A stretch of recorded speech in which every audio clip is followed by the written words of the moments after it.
In this video, I'm going to be showing you two different types of base seams that you can create. So the first one is the one that is shown in your directions, and this is the standard base seam. It's a smaller seam over here. And then the alternative is to do a larger base seam. It's just a little bit wider, as you can see over here. Okay, so first decide, do you want to do the standard or do you want to do the wider one? I'm going to show you both variations, starting with the standard one. So once you've finished sewing the side seams and the base seams, all at 5/8 on both the lining fabric and your outer fabric, I'm showing you with the outer fabric here. Remember, your inner fabric will have an opening over here. So after I've gone ahead and sewed all three of these seams, I went to the iron and I pressed it open and flat on all these seams using the arm of the iron. And this will really help with the next step as you're starting to pin. So what you're going to do is you're going to stick your arm into the side seam here, and I'm putting it in so that the side seam runs along the length of my arm. Okay, and then we're going to bring it to the top here. And because my seams are nicely pressed, all you're going to do is just press down, and then you should have this seam aligned with this seam, which is the bottom seam. And make sure all the fabric is pulled out, so nothing is, stuck inside like this. Okay, make sure it's all pulled out. It should look like a triangle. Then you're gonna pin. So pinning is really important because as you see on my samples, you can see that these seams are matched up, and that just gives it a really professional finish. So in order to make sure our seams are matched up, you're gonna take your pin, you wanna pin through this seam, and you want it to come out the center of the other seam. If it's not coming out of that seam, you can just readjust your pin. Okay, and then bring the pin out of your fabric like this to secure it. Okay, and then with all the fabric just pulled out so that it's, laying flat, nothing's bunched in, I'm going to put 2 more pins on either side of this. Okay, just like that. Okay, to do the standard seam here, you're gonna go ahead and line this edge up with the 5/8 line on your stitch plate, and then you're gonna sew from with this edge lined up with the stitch plate. You would go ahead and back stitch, sew, and then back stitch here, and I'll demonstrate that right now. Okay, so I have that corner that I pinned in under my presser foot, and I'm lining up this raw edge with the 5/8 line. Okay, and then just make sure that when you're sewing, you're starting on the top of your fabric. And then we're gonna back stitch, go all the way down the length of the seam, which is a very short distance, and then back stitch when you reach the bottom. So I'm gonna pull this pin out.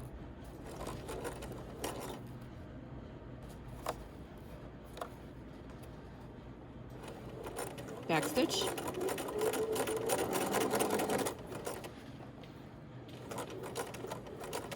Pull this pin out before it crosses over it.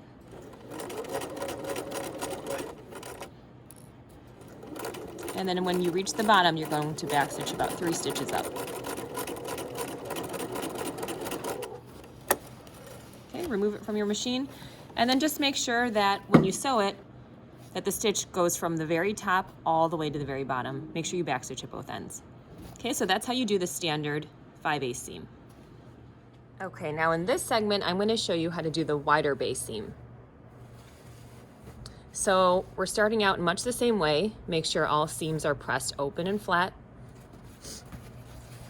Stick our arm along the side seam, and then work our way to the top here and just press down on these 2 seams so that they're aligned. Okay, so I have my side seam aligned with my base seam. And again, pinning is so important to make sure that when you sew, the seams do end up lining up. And to figure out where to kind of poke your pin in, we're going to measure for this one about 1.5 inches down so that where I'm pinning is going to be exactly where I'm sewing. Okay, so I have it 1.5 inches down. Poke it out the other side, make sure it comes out the seam, and then bring it back through the fabric. Put 2 more pins on either side, And also just make sure as you're pinning it that it looks like mine. If you notice that your triangle looks a little bit more bunched in, it's not as wide as mine, there's probably excess fabric that's just tucked under. So make sure everything's pulled out so it looks like about this size. Okay?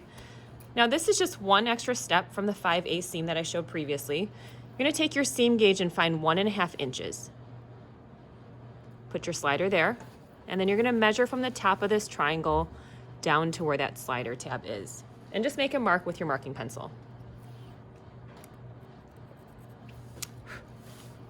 Okay, so that's where 1.5 inches is marked. And then you can use a straight edge, like a ruler, or you can use the straight edge of your seam gauge here. And just lay this on a flat surface. And using that 1.5 inch measurement as a guide, you're gonna go ahead and draw a straight line all the way across your fabric. And this will serve as your stitching line. Okay, make sure your ruler is down there on the fabric, that it's straight across, that it's not crooked. Okay, so I drew a line like this, and the blue line will now serve as my stitching line. Okay, taking it back over to the machine now, I'm gonna put my fabric right under the presser foot, and this time we're not aligning it with any sort of stitch plate line. I'm just aligning the center etching on my presser foot with that blue line that I just traced. Okay, start at the top of your fabric, and don't forget to backstitch.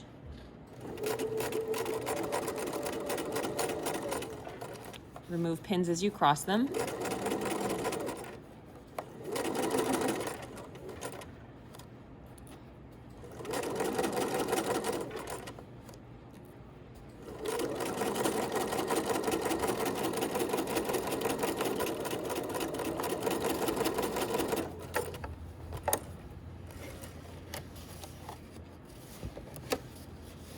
Okay, and then when you're done, it should look something like this.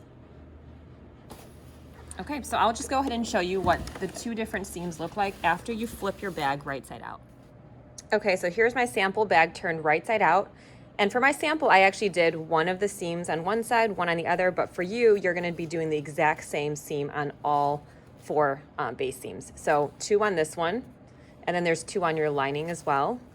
But at least with this, you can see the difference between the two. So here's the one doing the standard 5/8 seam, and here's the one with the larger 1.5 measurement